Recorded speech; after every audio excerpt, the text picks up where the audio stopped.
Well, I want to have this experience available at scale. The underrepresentation of women of color in STEM is a national issue, and it's a global one as well. And if dance is the key that unlocks that potential, I want that to be available everywhere. Welcome to the Philanthropy Masterminds podcast, brought to you by DonorSearch, the show that takes you inside the lives of thought leaders, innovators, and changemakers in fundraising, philanthropy, and civil society. I'm your host, Jay Frost. Yamilée Toussaint is the founder and CEO of STEM from Dance, a trailblazing nonprofit that inspires girls from underrepresented communities to pursue STEM careers by merging the creativity of dance with the power of technology. An MIT graduate and former Teach for America educator, Yamilee has been recognized as a thought leader in reimagining STEM education and as one of the top 5 CNN heroes of 2024. Yamilee, I want to just start by congratulating you on being honored by CNN this year. And I do want to ask you about STEM from Dance, but I also want to take the opportunity for you to be able to talk a bit more about yourself, not only what inspired this work, but just what inspires you. So I'd love to peel the layers back a bit and just ask you about something you've said repeatedly, which is that you've loved dance your whole life. When did that actually begin? How young were you? What type of dance? I was 4 years old when I started to attend Pat's Dance Studio. It's like that's the neighborhood dance studio, and I attended there until I was 18, going off to college. So that was a big part of my childhood. And dance was such a big part of my life when I was young that, like, when I tried to think about my first memory, the first thing I can remember is being on a stage performing at a recital. So, yeah, I've always had this huge love for dance. Where was the studio? It's in Long Island, New York. And what type of dance? Because you said a recital, so that conjures up different images in people's minds. What type of dance were you doing? At that age, I was doing ballet, maybe a bit of tap. But then as I got older, I started to take more classes. I think by the time I graduated from high school, I was taking ballet, tap, jazz, modern, African, hip hop, just all the different classes that the studio offered. That's also an experience that is fairly unique, right? I mean, one of the things I'd love to talk with you about is what you've addressed through STEM from Dance, which is in part about how people have their families sometimes, but sometimes their communities have limited their opportunities. But that happens not just in STEM, but also in dance, which I'm sure you've seen. People kind of line up behind one discipline or another. And it sounds like you were cross-discipline, even in the world of dance, from an early age. For sure. I just wanted all of it that I can experience. I for sure had my favorites, but I knew that each one had a role in developing me as a dancer. I knew that, like, ballet would give me the technique that I would need for any genre. I feel like modern and contemporary gave me the space to be more expressive. So if there were more genres that I could take at the studio, I probably would have taken them. So you said you had some favorites. What were some of the favorites when you were young? I love tap. I love the fact that you could make a whole performance out of, like, like a limited number of, like, places on a shoe that you can, like, make a sound from. So rhythmic. I loved tap. I loved hip hop. I loved modern. I feel like jazz, we always had some interesting, like, theme and number. Like, I remember the year we had, like, a Janet Jackson, like a Michael Jackson theme performance. So yeah, so many fond memories from dancing when I was younger. Did you imagine that you would become a professional dancer? I I interestingly started to, as I advanced, started to think, like, maybe this is something that I want to do fully. Um, I think I had a dream of, like, maybe one day performing for a major artist, um, And, but I also felt this conflict with the fact that I also was like really into like doing well in school. And I guess at a young age, I learned of like the difficulty of having a career in dance. And so,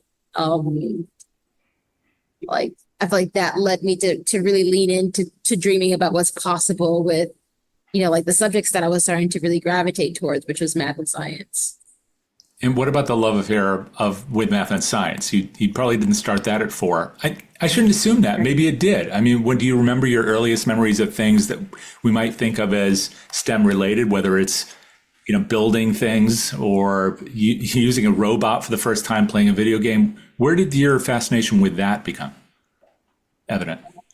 I liked being challenged. I remember having moments when I felt like I was sort of bored in school, and even to the point where my teachers would like discourage me from raising my hand because they knew I would know the answer, um and so I would just kind of be bored that I couldn't like really engage in school. And I felt most challenged when I was like pulled out of the classroom to do some more um like intellectually stimulating activities. And along those lines, I always found that math was something that challenged me. Like I would just like make up my own math problems. I would just like in the back of my notebook make like two numbers, like two big numbers, and just like divide them. That would just like give me the challenge of like to keep myself busy. So I think that is like the positive experience I had with math at a young age is feeling like this is the thing that can actually make me feel like I have the chance to like push myself. Yeah, that challenge must have been present in both those worlds, even though they have been seen as so different of dance and math and science. But I know that when you're a young person, there are two big parts to that journey, at least two, besides school. One is your family, the kind of encouragement that you receive or don't receive. And then the other, of course, is about your friends. So first, talk about your family. I mean, they're originally from Haiti, is that right? Or at least one of your parents is? Yeah, both my parents. And so there you were in Long Island. So I don't know if they came directly from Haiti to Long Island or what that journey was like, but they, I know, had an interest in or in these things also. Can you talk about them a little bit? For sure. Yeah, they came to the US when they were teenagers and like speaking no English, but within, several years they were like able to like graduate from college and have gem jobs that are STEM related. My mom worked in the lab at a hospital and my father was a mechanical engineer. And I think what I learned from them, especially my father, was he loved being an engineer. It was like such a big part of his identity, especially as a mechanical engineer. Like he's the person who could fix something. If something's like not working in the house, he could fix it. If something's not working in his like in somebody else's house, he could fix it. And he took a lot of pride in that, which I think inherently influenced me to also like want to have that skill set as well and see that as a way of having power. So yeah, I don't recall my father ever like saying to my brother and I, like, you need to become engineers. But we both ended up becoming mechanical engineers. And I really do think it's because of the joy that we saw that he took from engineering and just the proximity that we had to it. Did they pressure either of you? Was there any kind of difference in the way they treated a brother and a daughter in terms of these things? Sometimes that's true in a family. Right. Which is why, like, because there was an equal assumption of our likelihood to become engineers. I never, as a girl growing up, felt like it was unusual for me to dream to become an engineer. Um, it was normal for me. So it was only when I started to enter into these classrooms where I would then become like the only or one of a few Black women that I realized that my experience isn't the norm. Yeah, I did want to ask you about that. That's why I mentioned friends earlier. One part of how we grow up living in the world is with our families because they're right there. And then the other part is our friends or foes or frenemies, whoever they are in our classrooms and so forth. If you were in a classroom and you were writing these big numbers in the back of the book and you were bored in the classroom, what were those friendships like? Where did you find kind of comfort and support, if at all, from classmates who had kind of a similar hunger to learn? Mm-hmm, mm-hmm. And I think a big transition for me was when I went from attending public school all the way through middle school to then going to private school for high school.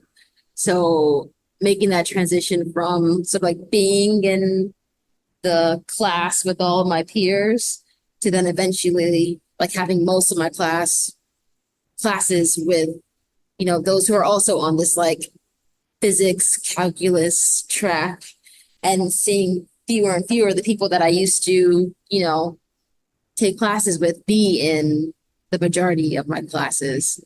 And I think that was when and also my high school, I also went from schools that were predominantly Black and Latino to being predominantly white. I think that transition is when I started to feel like other in especially like my STEM oriented classes. And so it's like a different experience to like there's maybe less joy in taking a class and not having like your people there alongside you. Yeah, and that's why I asked about both dance and math, because I've heard some of that from other people before that, okay, there's your ballet class, and that's kind of one group of people. And then there are people doing step, and that's kind of another group of people. And then people doing modern, that's maybe a mix, but it's kind of another group of people. And it sounds like the same thing is happening not only by ethnicity and geography and, economics and stuff, but also just by these choices that people either are making or being made for them when it comes to these disciplines. So there you were in this private school, and you were obviously doing your thing and doing it well, but you were feeling, you just used the word other. So I'm wondering how you kind of reconciled that even at an early age to say, well, yeah, but this is me, I'm going to do my thing. And then, find that opening to trying to encourage others to join you in that journey. Mm-hmm. I think for me, two things helped. One was the confidence that I had in my enjoyment of math in particular. Like I didn't mind the challenge. I didn't mind who my classes were because I loved getting that 100 on the test. I was like really driven to be excellent in math. I think secondly, I feel like physics was like a little bit of a different story. Like I knew it was important, but it wasn't as much joy in learning it. Um, and so I think for that, just being able to draw from confidence in other places had a big impact. Like when I dance, especially, it was this constant reminder that I'm capable of doing hard things. I'm capable of learning new things. And I'm able to persevere through difficult like learning experiences. Because sometimes a dance, it could take a long time to get something right. So I feel like that confidence translated into that physics classroom. And then also just being able to I guess have my eyes set on something greater. Um, I I wanted I was very motivated by the college experience. Like I wanted like I saw myself like on the college campus, like independent from my parents, just doing my like making my own choice, like being this adult. I was just very excited about that. And I wanted to be able to go to whatever college I wanted to. So I think I was also just really motivated by my end goal. And if that meant having difficult feelings about being in certain classes, like it was something that I was going to be able to get through. So why MIT? I actually did not originally plan to go there. I became really interested in biomedical engineering. I thought it was fascinating that you can like solve problems in the human body through like human means, like by creating something. And so that was the path that I wanted to go down. So I just looked up the best schools in biomedical engineering, and that was like pretty much a list of schools that I decided to apply to. And MIT was not on that list because at the time they did not have that as a major. So like MIT like completely was not on my radar. It didn't matter that it was like a top school for engineering. I just wanted to go to the best school for this major that I wanted to study. And maybe like in like the 11th hour, I was like, you know what? Like, let me apply to a like sixth school. Like, let me just do like one more school. And I think that day I happened to get like a pamphlet in the mail from MIT and from another school. I believe it was like UPenn. And I looked at like the requirements because this really was like kind of last minute. I was like, oh, like I realized that like for MIT, I pretty much met all the requirements. I just needed to take like an additional SAT 2 or something like that. I think UPenn maybe I like had to do more work. So, and I really liked that MIT had early action. I think that's the name for when you get to apply early and find out early without being binded to the school. And I love that because I had put so much work into that admission process. I was like, oh, wow, like I could actually find out within like 3 months if I got into a school where all the other ones I had to wait more like 6 months. So that really sold it for me for MIT. And yeah, I applied and I still remember the day that I got that envelope in the mail. What happened? What did it feel like? How did you share it? I mean, I knew it was like I knew a decision was coming. And to see that, like, feel like the mail slot in the door came this like large envelope, like I knew, I was like, oh, I think I got it. I was just like the size of the envelope is like what I remember seeing. Like, oh my gosh, they must have information to tell me. I remember that there was another kid at my school, a white male who also applied, and we had heard that from our school they usually accept one person. From MIT usually accepts one person, so we're like, oh, who's it going to be? Is it going to be you? Is it going to be me? And so I was just happy that it was me, and it was him too. We both got in. But yeah, I just remember it being yeah, it's just like so gratifying that like all these years of like taking all these courses, like it finally paid off. I'm imagining someone from MIT admissions listening to you talking about this and saying that MIT was your sixth school that you just decided the 11th hour to apply. I wish I had a more compelling story. No, it says a lot also about how they recruit great students and the fact that you wanted to go. I can imagine there are some people who are, trying to figure out how to go to school right now or which school to go to, how to get into their favorite. And they might cynically think, well, yeah, but she had this unique combination of dance and math.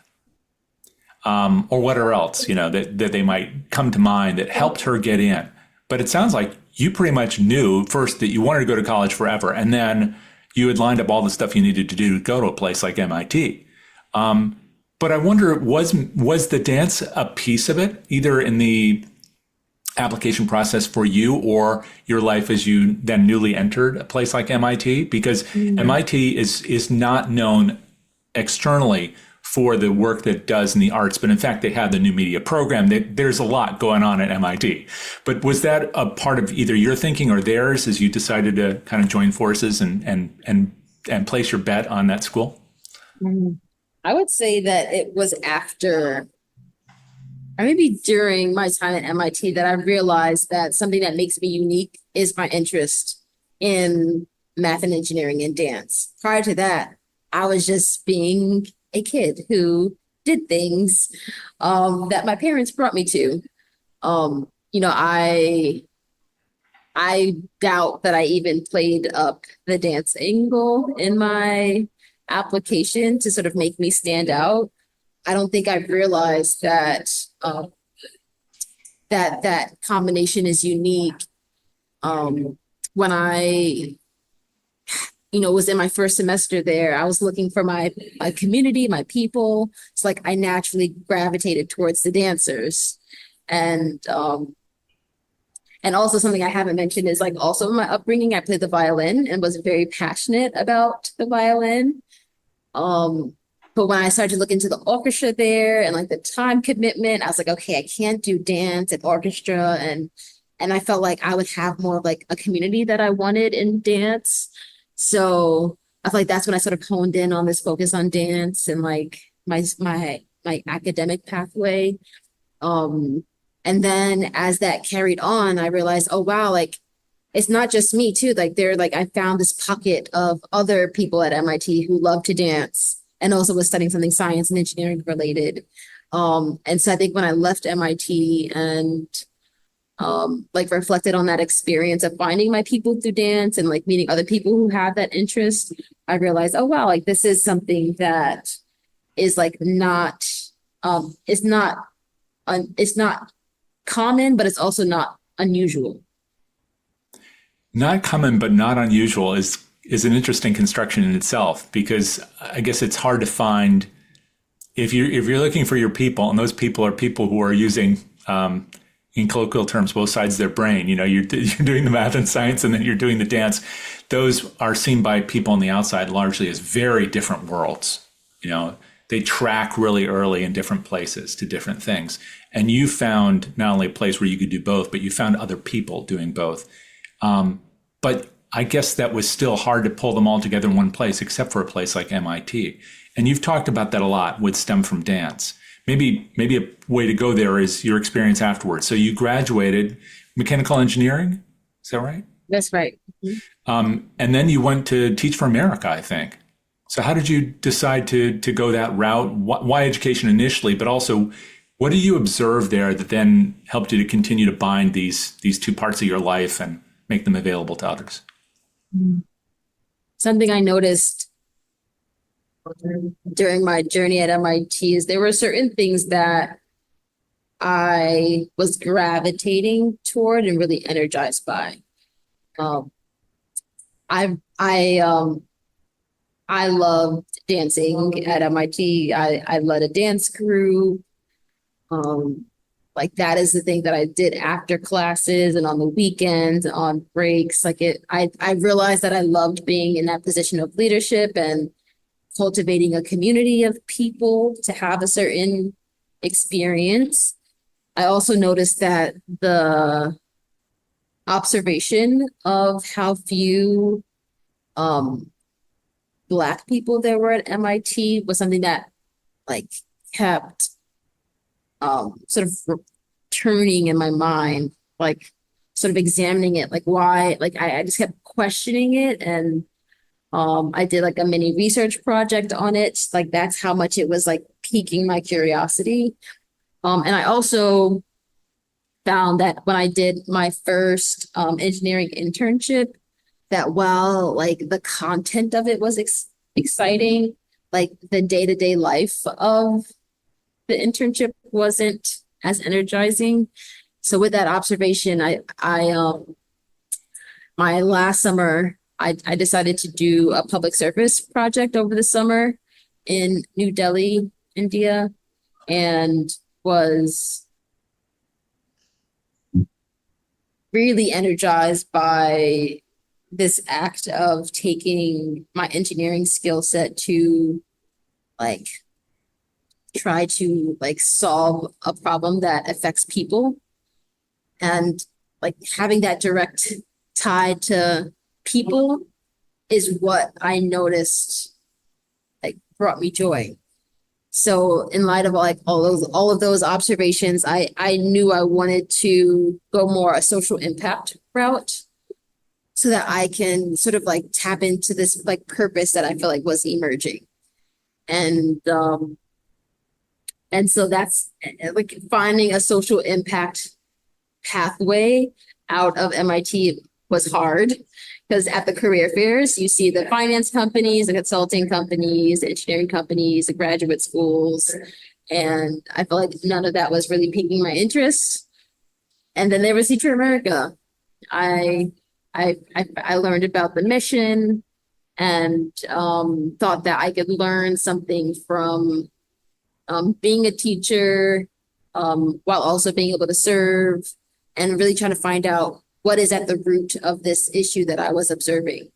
So that's what led me to the classroom, and I ended up just learning a ton from my students. I feel and I hope and I believe that I did have a positive impact on my students as well for them to see. You know, I was 21 when I became their ninth grade math teacher. So to be able to have, you know, somebody like not that far from their age, you know, getting them excited about algebra was something that I believe they cherished as well. Where were you teaching? I taught in Brooklyn. And so you did that for how long before? I did it for 2 years. And after that, I started to work for Teach for America, the organization, because I was feeling that inkling of like, okay, maybe I want to start something of my own and let me learn how nonprofits are run. Because the idea of being able to make an impact beyond like the kids in my classroom was motivating me. So did you already have the idea for the organization for STEM from Dance at that point? I didn't. I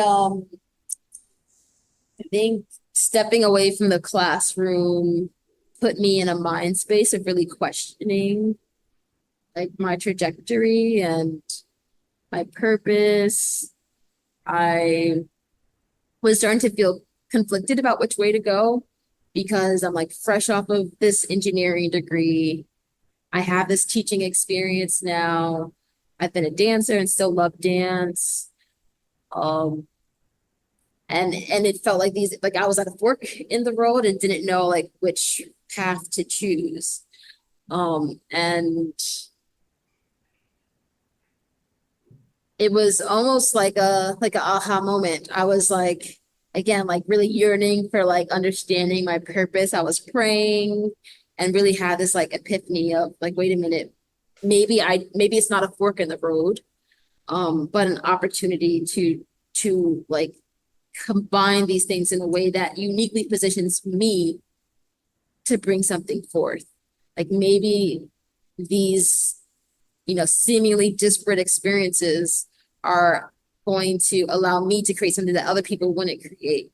That was the first time that I started to think about a world where these things came together. And yeah, that's when the idea of STEM from Dance first came about. So when did the founding occur? When did you? It officially was founded in 2012. Oh, okay. So it's been a while now. And initially, what did that look like? I mean, how did you go out and recruit students? How did you convince their parents to let them go? I mean, the thing is that you are dealing with a whole bunch of bias that's implicit in all this conversation. But in this case, I'm thinking about the bias of some people really understand one thing and they don't get the other. So if you're trying to convince people to come over and you know and do dance, it's one thing. Math is another thing. But to do both? For sure, for sure. So many uphill battles that I have climbed to bring this to life. You know, I relied on the school that I was teaching at to trust me to work with just a few girls. I think it was about 6 of them who stayed after school for a few weeks for me to do my very first pilot. And I think because I had that reputation with the school, they sort of gave me the flexibility to do that. And the first time that I did the program, it was I did some math tutoring and then I taught them some dance. And that was like the first pilot. And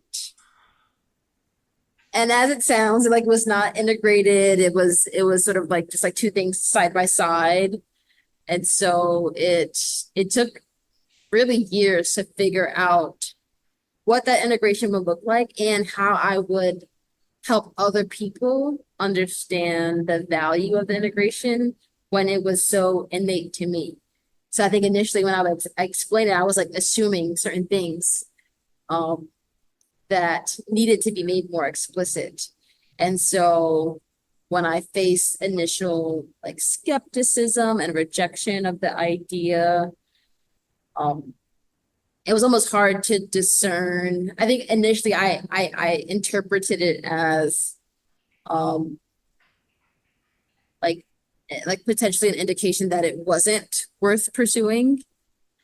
But in hindsight, I think it was more so me not yet knowing how to communicate what was so natural to me to somebody who did not find it to be natural at all.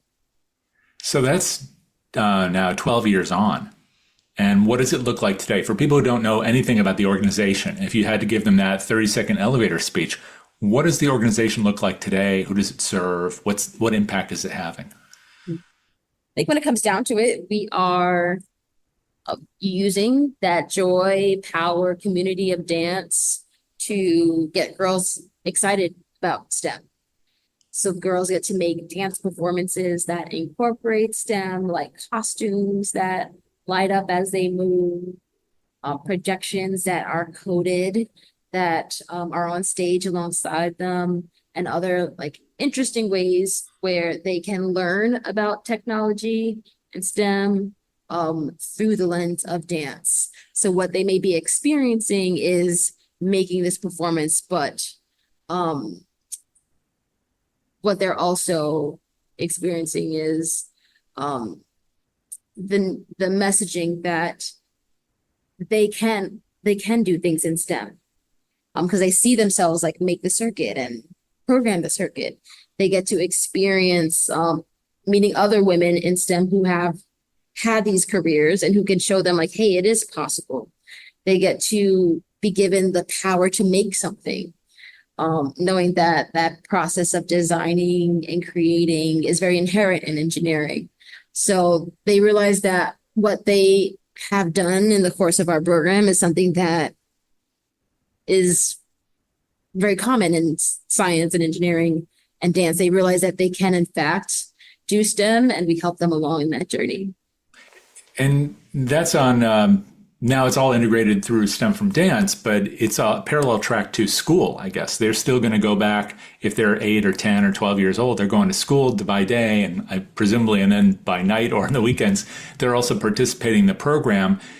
Have you seen, as a result of offering this over the years, a change in the lives of these kids, these young women, as a result of doing that and then bringing that back to their friends, their families, their school life? For sure. I think it is, there's research that shows that it's as young as 8 years old where girls start to believe that they can't do well in math. So what we're seeing is that myth that they have believed starts to change. They go from like, girls don't do this. Like, I'm not a math person, to thinking like, oh, wow, like I just like made this circuit light up with like a couple lines of code. I can do this. Like I am the person who can do this. That mental shift is like essential to us seeing a change in the representation in STEM, because unfortunately girls have been consuming this message for years. And it takes work to like reverse engineer that mindset. But once they get it, that they can do it, then like the work of like equipping them, skilling them, mentoring them, like that's almost like the easier part. So yeah, that's really what we're in the business of doing is like reversing the narrative so that they can like actually lean into what they're capable of. Have you had the experience, like many teachers do, of then having them come back to you years later and saying, yeah, I remember I was in your, in STEM from Dance back 10 years ago, and now I'm doing this, and thank you so much. Have you had that kind of story directly related? For sure, yeah. Like even as recent as this past summer, we usually invite our supporters, our funders to come visit the program, and one of our funders brought along one of their new employees who happened to be one of our students from like the early days. And so she just finished college. She got a full-time offer from this company, and she was able to just like gush about how her experience in the program really allowed her to like build this sense of like confidence in a way that she like felt like she tapped into to be able to like get this job.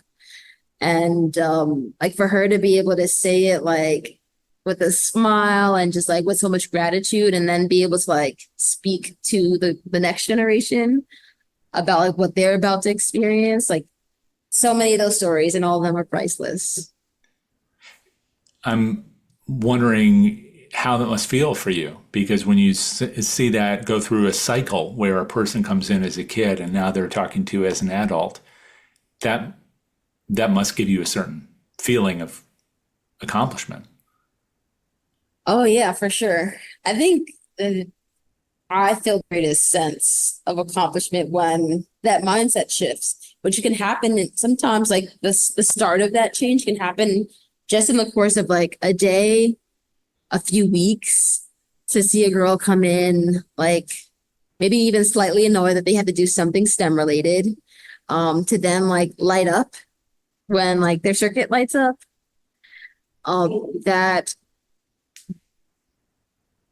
That's like, those are the golden moments, because there are a number of STEM programs that teach young people computer science and etc.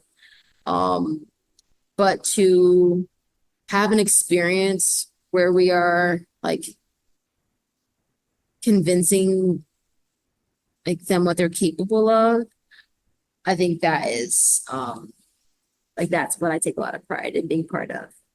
So the bigger vision, you've talked about, growing the organization the last time we talked by 10 times. You've talked about also having the impact of reaching 1 million young women. What's your vision writ large? Where do you imagine this going in another 12 years? Well, I want to have this experience available at scale. I think there are like, I'll say that the underrepresentation of women of color in STEM is a national issue, and it's a global one as well. And if dance is the key that unlocks that potential, I want that to be available everywhere. So we have experiences now that can be taught by any teacher anywhere. I want to see this happen in homes and schools and communities all over the world. And to be part of something greater, not just that STEM from Dance is like the one thing that's gonna turn the tide, but be part of a whole ecosystem of organizations and people who are like there to support these girls. There's a part that we play in their journey, there's a part that others do, but for us all to be working in concert, I think that is what will allow us to reach parity one day. Well, that's it for this episode of the Philanthropy Masterminds podcast. If you'd like to learn more about STEM from Dance, go to stemfromdance.org. Our thanks to our sponsor, DonorSearch, the world leader in AI and donor research for nonprofit fundraising, and our producer, Jack Frost. If you like what you heard, please subscribe on Apple Podcasts, the DonorSearch YouTube channel, or wherever you'd like to listen. And consider giving us a like and positive review so others can find us as well. Check out our live webinars on Tuesdays and Thursdays, and come back next weekend for another interview with a leader in the world of social good. Until then, this is Jay Frost. Thanks for joining us. See you again soon.